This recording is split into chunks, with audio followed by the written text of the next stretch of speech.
All right, we're up to step number 4, which is Nekius, means being clean of all sin. Nekius is clean, and it's the last step to become a tzaddik, to become a just.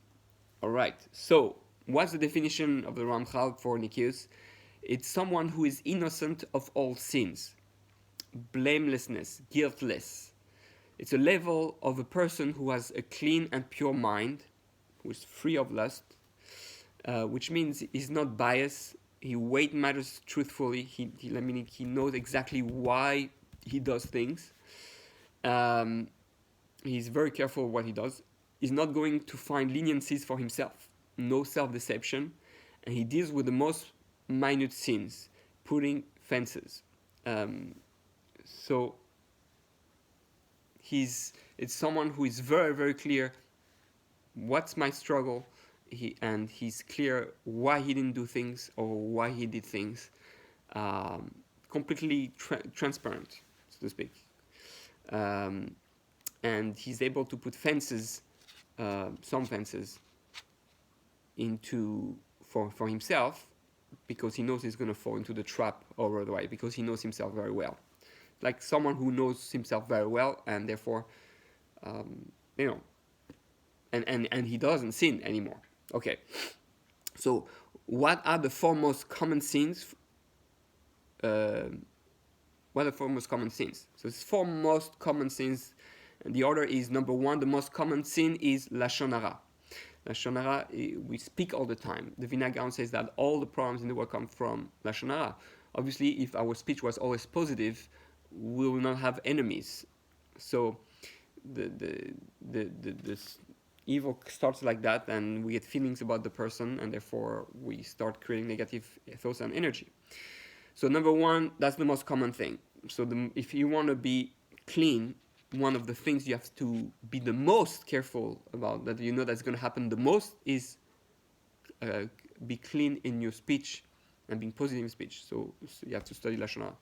Number 2, Lashon Hara, by the way, is negative speech.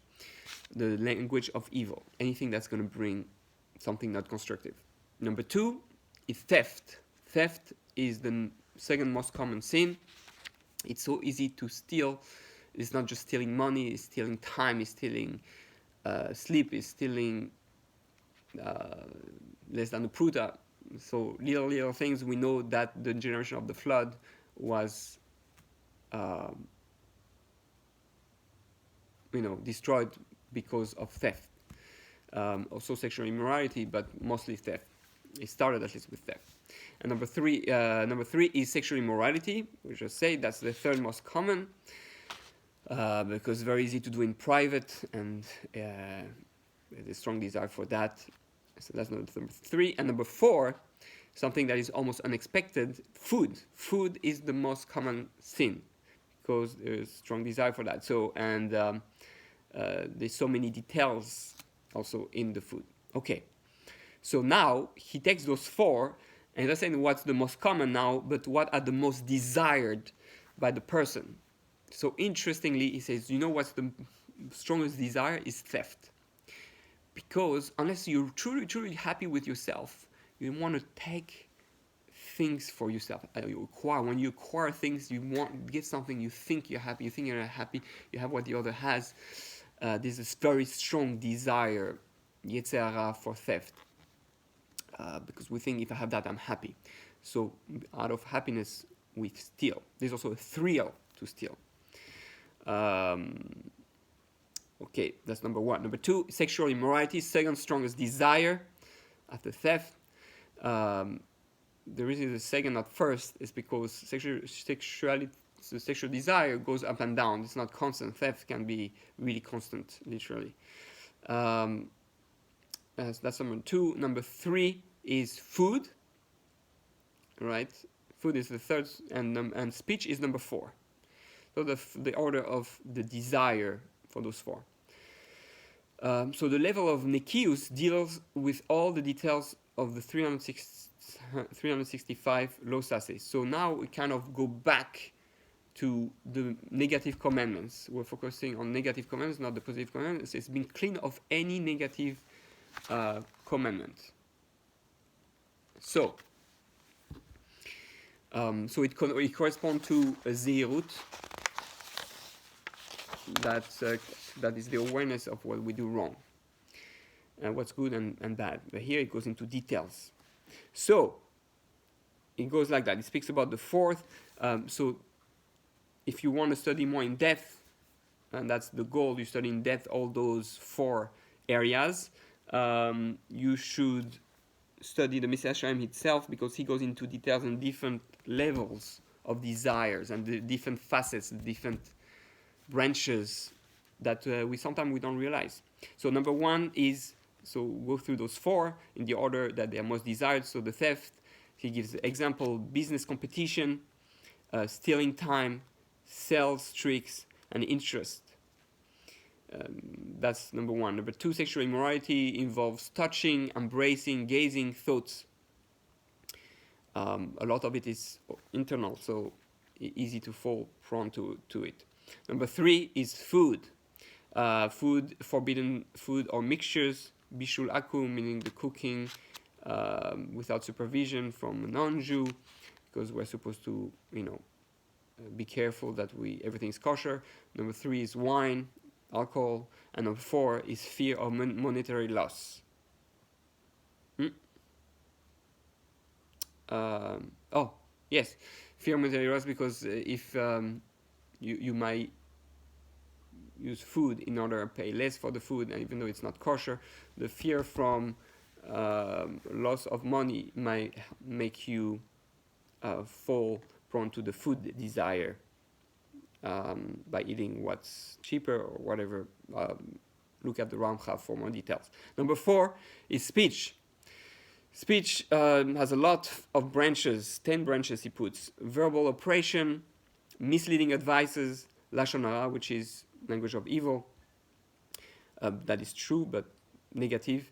Number 4 is hate, revenge, insults, mocking. Number 5 is bearing a grudge. It goes against Ve'afta kamocha. Number 6 is oath.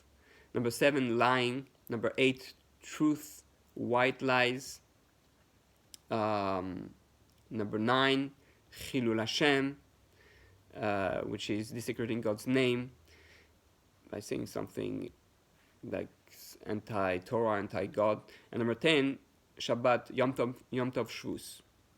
So all those are branches that needs careful study. And you see there's many branches, so you have to go into the details.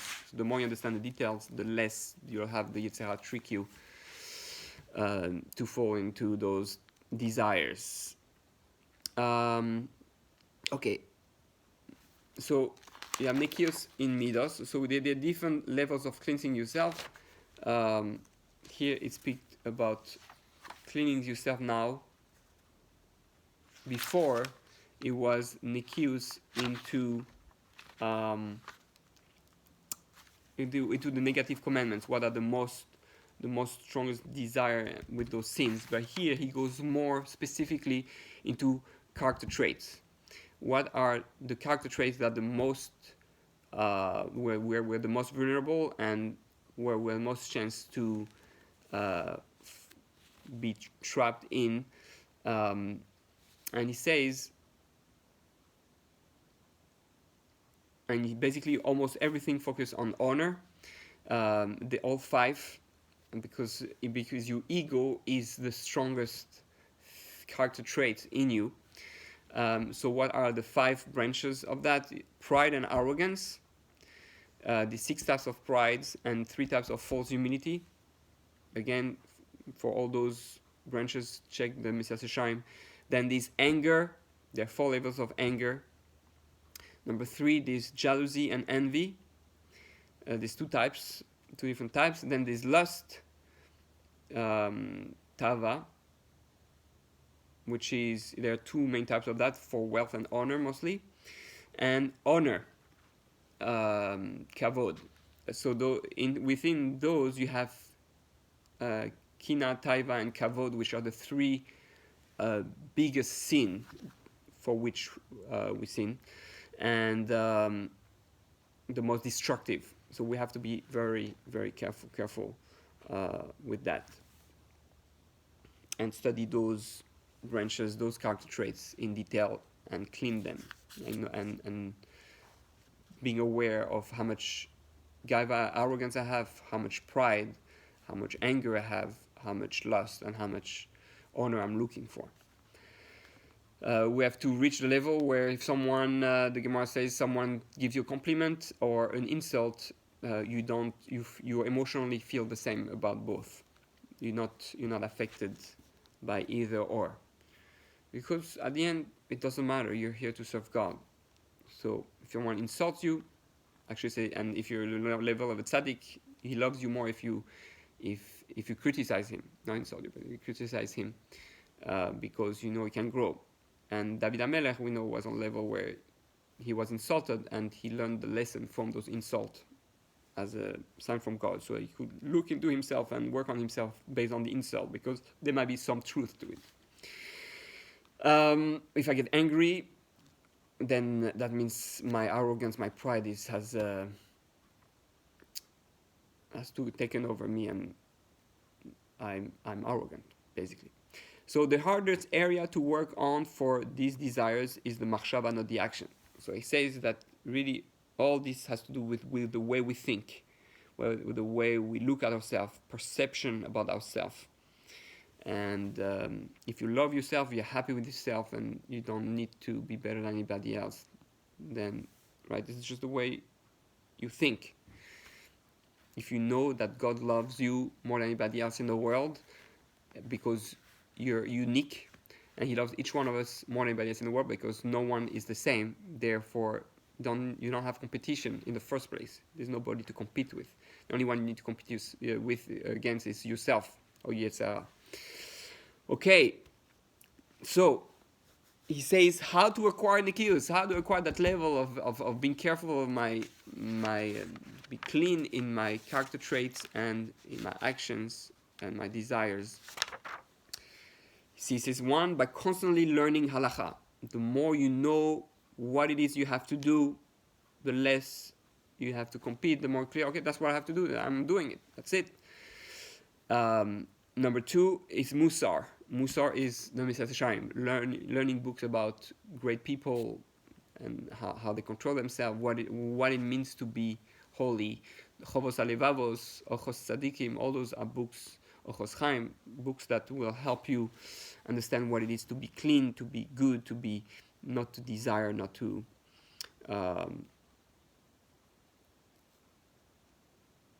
be trapped into the negativity and the bad stuff that prevents us from staying good.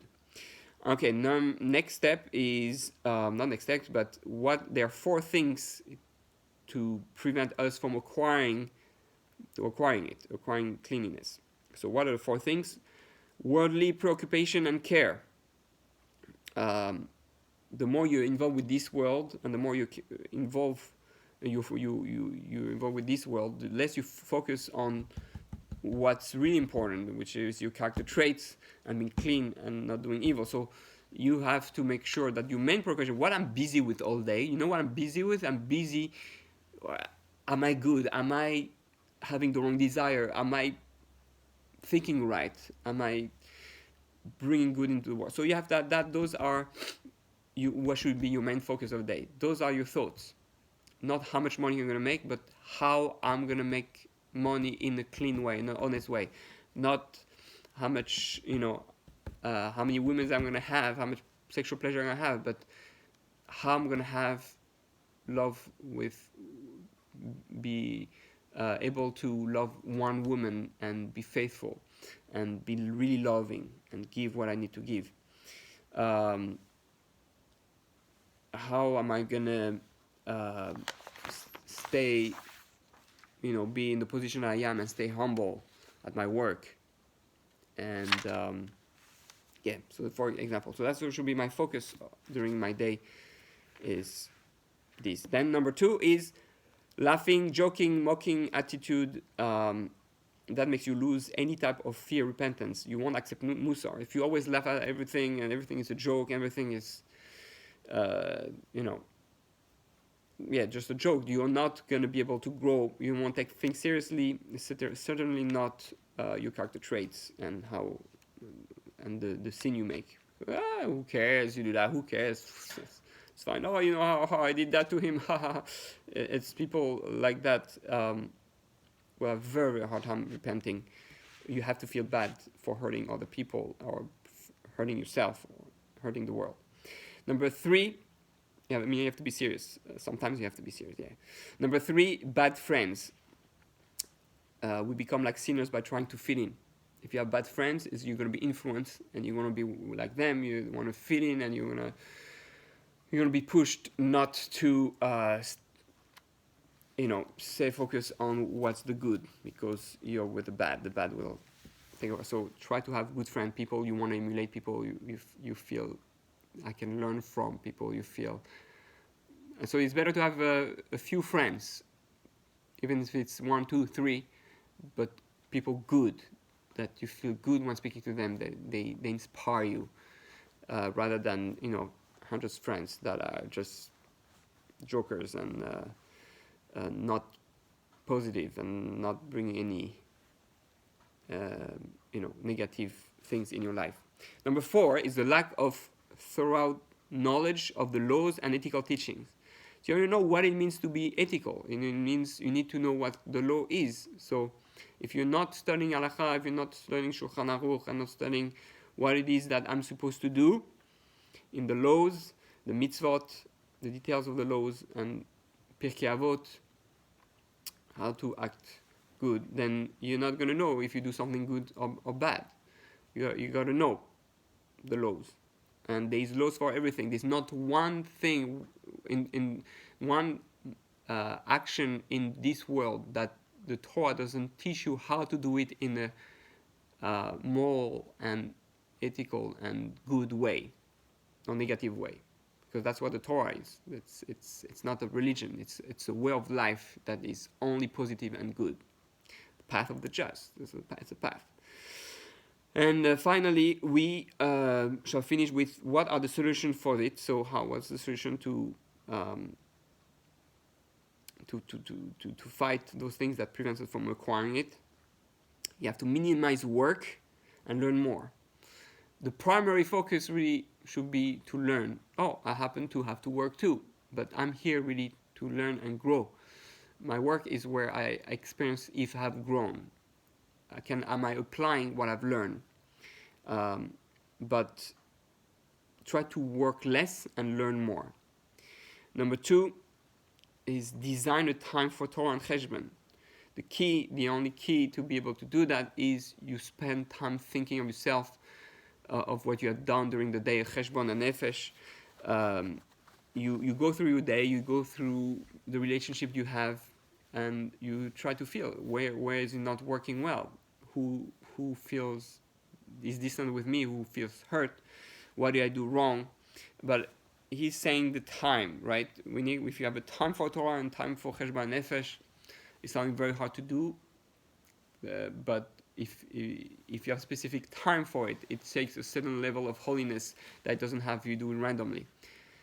So if you're on schedule, then you have more strength, force, and holiness when you do it. It becomes really holy. Just like Shabbat is every week, so everything that's holy happens at a specific time. The thing that I have one time a year is Yom Kippur, is one of the holiest days. Purim was one day, super even holier than Yom Kippur. So anything that is one specific time is very holy.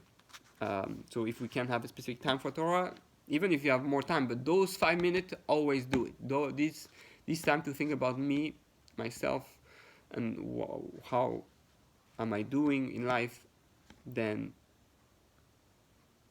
at least those few minutes will be very powerful. Number 3, and last, is free time. What do you do during your free time? You need to go learn more Torah, especially Musar and Halakha, as we said before. How to do mitzvot properly, how to act properly. So, what are you doing in your free time? You just watch a movie, a show, play sport, whatever it is, but you need to be able to reach a point where, I have free time. What should I do? have half hour, have an hour, have half a day. So make sure that in that you use it to learn more Torah and Musar and Halacha, because that's really gonna show who you are naturally, who you become. It has to become a natural habit. Your focus. That's your focus. That's what you want to be. You want to be close to God, and that's the way. All right. We'll see you for step 5.